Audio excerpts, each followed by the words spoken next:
तो हेलो दोस्तों, आज हम जिस एनिमे को स्टार्ट करने जा रहे हैं वो बहुत ही एक्शन और इंटरेस्ट से भरा हुआ है। मैं पूरी गारंटी देती हूँ कि आप अगर इस एपिसोड को एक बार देखोगे तो अगली पार्ट के लिए बहुत ही ज्यादा एक्साइटेड रहो। तो चलो स्टार्ट करते हैं इस एपिसोड को बिना वक्त गवाए। इस एपिसोड की स्टार्टिंग में हम देखते हैं कि सिटी में फेस्टिवल चल रहा था। हर एक ने किसी अजीब तरह का मास्क लगा रखा था और वहीं हम दूसरी तरफ देखते हैं कि एक फॉर्चूनर टेलर जो कि लोगों का भविष्य बता रहा था, वो हमारी कहानी का मेन कैरेक्टर होता है जिसका नाम लियोंगजी होता है। और वो अपने मन ही मन में कहता है, मैं तो अपनी गद्दारी का काम भी इतनी ईमानदारी से करता हूँ। तभी सीन कट होकर हेवन का सीन दिखाया जाता है जहाँ पर हेवनली गेट का प्रोटेक्टर एक सोल डिमन को अंदर जाने से रोक रहा था। और तभी इन दोनों के बीच में एक इनक्रेडिबल फाइट स्टार्ट होती है और मोर्टल गॉड के ऊपर सोल डिमन एक स्टार एरेफॉर्मेशन क्रिएट करता है और मोर्टल गॉड बहुत ही इंजर्ड हो जाता है और वहाँ से टेलीपोर्ट होकर गायब हो जाता है। और तभी सीन कट होकर हमारे हीरो पे आ जाता है जो कि पेड़ के नीचे छुपा रहता है और फिर वो अपने पास्ट के बारे में सोच रहा होता है जहाँ वो उन दो लड़कियों को उनका भविष्य बता रहा होता है। फिर लियोंगजी उन दो लड़कियों से कहता है अपना हाथ दिखाओ और वो हाथ दिखाती हैं और फिर लियोंगजी कहता है कि तुम्हारा भविष्य तो बहुत खराब है। ये सुनकर वो दो लड़कियां कहती ये कैसे हो सकता है। लियोंगजी कहता है मैं क्या बोलूं,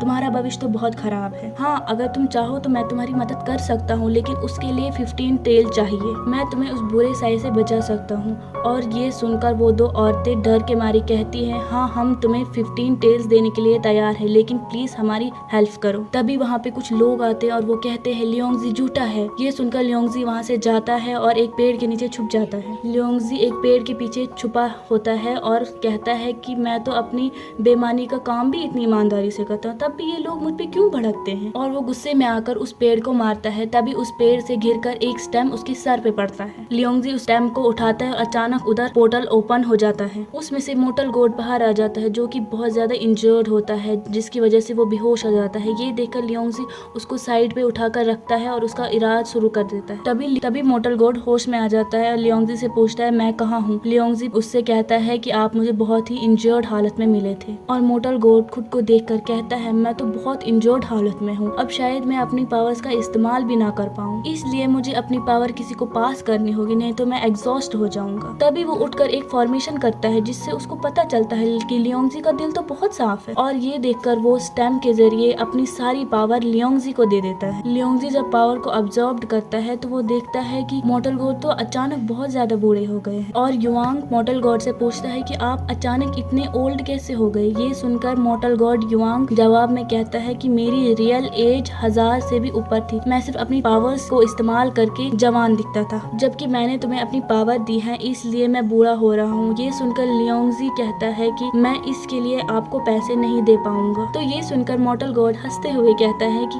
इसके लिए तुम्हें कोई पैसे नहीं देने होंगे, पर मैं चाहता हूँ कि तुम मुझसे एक प्रॉमिस करो कि तुम इन पावर का गलत इस्तेमाल बिल्कुल भी नहीं करो। मोर्टल गॉड लियोंगजी को समझाते हुए कहता है कि तुम हर किसी मेटल का यूज इन पावर को एक्टिवेट करने के लिए कर सकते हो, लेकिन तुम इन मेटल को बहुत ज्यादा इस्तेमाल नहीं करना, नहीं तो इसकी वजह से बहुत बड़ा धमाका हो सकता है। जब लियोंगजी ने ये सुना तो वो बहुत डर गया और मोर्टल गॉड से कहने लगा ये तुमने क्या किया, ये तुमने मुझे कैसी पावर दे दी जिनसे मैं मर भी सकता हूँ, प्लीज तुम इन पावर्स को वापस ले जाओ। और तभी लियोंगजी देखता है कि मोर्टल गॉड वहाँ से अचानक गायब हो गया। और तभी कहीं से इनविजिबल आवाज आती है और वो लियोंगजी से कहती है अगर तुम्हें इन पावर को सीखना है, जानना है, तो तुम्हें DLMN सिटी जाना होगा। वहाँ तुम्हें इन पावर को सिखाने के लिए एक आदमी होगा जो तुम्हें इन पावर का इस्तेमाल करना सिखाएगा। जैसे ही इसने ये सुना कि वो DLMN सिटी की तरफ निकलता है और रास्ते में देखता है कि एक स्नेक की फाइट हो रही है एक फेरी फॉक्स के साथ। लियोंगजी अपनी न्यू पावर का इस्तेमाल करता है फेरी फॉक्स को बचाने की कोशिश करने के लिए, लेकिन वो वहीं पे बहुत ज्यादा जख्मी हो जाता है और वो बेहोश हो जाता है। तभी उसको पास्ट का इल्यूजन दिखाई देता है जिसमें एक सुंदर लड़की उसकी गोद में हुई और हम देखते हैं कि हर जगह बर्बादी छाई हुई है। और तभी वो लड़की लियोंगजी के गोद में मरने वाली थी और वो लियोंगजी से कहती है कि इसमें तुम्हारी कोई गलती नहीं है, और ये कहकर वो लड़की मर जाती। और तभी हम बाहर की दुनिया में देखते हैं फेरी फॉक्स तो बहुत ज्यादा पावरफुल है। उसने स्नेक को मार दिया और अपनी पावर से लियोंगजी को उठा दिया और उठाकर जाने लगती है। ये देखकर लियोंगजी रोने लगता है और फेरी फॉक्स से कहता है कि प्लीज मुझे डिएलेमेंट सिटी तक पहुंचा दो, मैं रास्ता नहीं जानता हूँ और रास्ते में बहुत मुश्किलात हो सकती है, प्लीज मेरी हेल्प करो। और ये सुनकर फेरी फॉक्स तो पहले मना ही कर देती, लेकिन लियोंगजी बहुत रो रहा था। ये देखकर फेरी फॉक्स उसके साथ डिएलेमेंट सिटी तक गई, लेकिन रास्ते में उनको बहुत मुश्किलात का सामना करना पड़ा। लियोंगजी वहाँ पहुंचा तो देखा हमारे अलावा भी वहाँ पे बहुत सारे लोग हैं जो टेस्ट के लिए आए हैं। और तभी हम सेलेक्टियल सेट के मास्टर अयोंगी को देखते हैं कि वो सब लोगों को अंदर ले रहा था। वो वहाँ पे टेस्ट लेता है जिसमें वो स्पिरिचुअल एनर्जी चेक करता है, जिसमें स्पिरिचुअल एनर्जी ज्यादा होगी वही उसका स्टूडेंट बनेगा। जिसका टेस्ट लेने के लिए उसने एक मैजिकल पिलर का इस्तेमाल किया है, जिसको टेस्ट करते ही पता चलता है कि किसके अंदर स्पिरिचुअल एनर्जी ज्यादा है, जिसमें पता चलता है कि लियोंग की एनर्जी तो बहुत ज्यादा है। सभी हैरान हो जाते हैं कि एक लड़के में इतनी स्पिरिचुअल एनर्जी कैसे हो सकती है। और हम देखते हैं कि मास्टर अयोकी ने सब स्टूडेंट को अपने सेट में शामिल कर दिया है।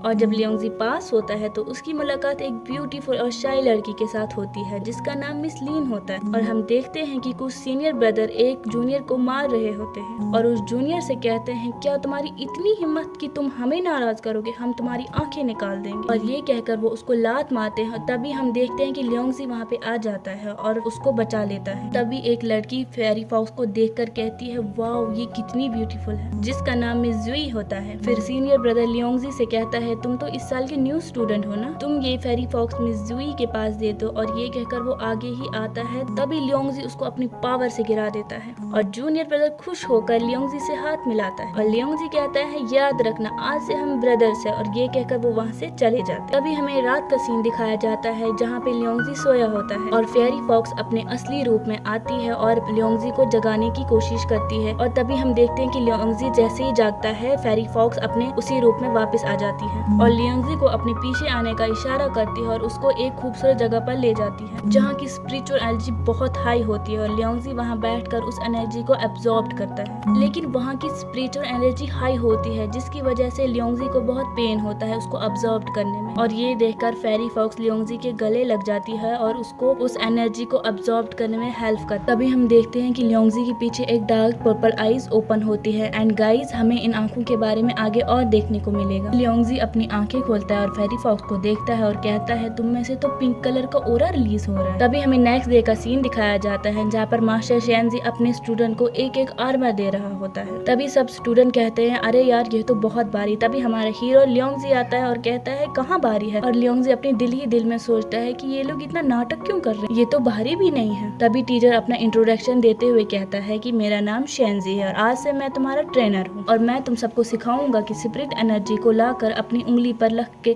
फायर कैसे कर। और मास्टर कहता है कि सबसे पहले आप लोग ये आर्मर पहन लो, ये आप लोगों को प्रोटेक्ट करेगा। और ये सुनकर सारे स्टूडेंट उस आर्मर को पहन लेते हैं। और मास्टर कहता है मैंने जो आर्मर तुम्हें दिया है तुम इसको सोते जागते उठते बैठते किसी भी टाइम नहीं निकाल सकते जब तक मेरी इजाजत ना हो। तभी एक लड़की कहती है मास्टर हम तो रिफाइनिंग ट्रू पावर के बारे में सीख रहे थे, तो आप ये क्या सिखा रहे हो हमको। और ये सुनकर मास्टर कहते हैं कि हमारी दुनिया में 7 रेलम है, heavenly realm, human realm, spirit realm, underworld realm, demon realm, asura realm. फिर मास्टर कहता है कि चलो हम प्रैक्टिस करते हैं। और ये कहकर वो अपनी ट्रू पावर को अपनी फिंगर पे लाकर अटैक करता है एक स्टोन के ऊपर। और ये देखकर लियोंगजी कहता है कि मास्टर क्या आप इसको दोबारा कर सकते हो, मैंने अच्छे से नहीं देखा इसको। और ये सुनकर मास्टर शेनजी दोबारा से परफॉर्म करता है। लियोंगजी अपनी स्पिरिट आई को एक्टिवेट करके उनके अटैक को गौर से देखता है और मास्टर कहता है तुम्हें इस अटैक को सीखने के लिए 1 महीना तो लग ही जाएगा और तुम्हें इस चट्टान को तोड़ना होगा। जो इस चट्टान को पहले तोड़ेगा 1 महीने के अंदर अंदर वो विनर होगा। और ये कहकर मास्टर वहाँ से निकल जाता है। और फिर स्टूडेंट आपस में बात करते हुए कहते हैं कि ये चट्टान तो 1 मील दूर है, हमें तो ये दिखाई भी नहीं देती है, तो हम इसको 1 महीने के अंदर अंदर कैसे तोड़ पाएंगे। और तभी लियोंगजी अपनी ट्रू पावर को एक्टिवेट करके वो वहाँ अपनी पर्पल आई से उस चट्टान को गौर से देखता है। और तभी पीछे से एक लड़की कहती है कि ये कितना ब्यूटीफुल फ्लेम है इसकी पावर का। और तभी सीन कट होकर 2 लड़कियों पे आता है जहाँ पर मिस लीन सीनियर सिस्टर जुई से उसकी हेल्प के लिए थैंक्स कहती है और सीनियर सिस्टर जुई कहती है इसकी कोई जरूरत नहीं है, मैं बस वही करती हूँ जो मैं कर पाती हूँ। और सीनियर सिस्टर मिस लीन से कहती है कि ये जगह तुम्हारे लिए ठीक नहीं है, तुम्हें ऐसी प्लेस पे नहीं जाना चाहिए जहाँ पर खतरा हो। और फिर मिस लीन कहती है कि वो जगह तो बहुत खूबसूरत है, मुझे नहीं लगता कि वहाँ पे किसी तरह का खतरा हो सकता है। और तभी वहाँ पे लियोंगजी आ जाता है और वो कहता है कि मुझे लगता है कि सीनियर सिस्टर सच बोल रही है, तुम्हें बहुत केयरफुल रहना होगा ऐसी जगहों पर। और तभी मिस लीन लियोंगजी को देखकर कहती है तुम एक दूसरे को जानते हो। तो इसी के साथ ये एपिसोड यहीं पे खत्म होता है। दोस्तों ये था मेरा पहला एक्सप्लेनेशन सीरीज। अब तो मिलते हैं नेक्स्ट एपिसोड में, तब तक के लिए बाय बाय।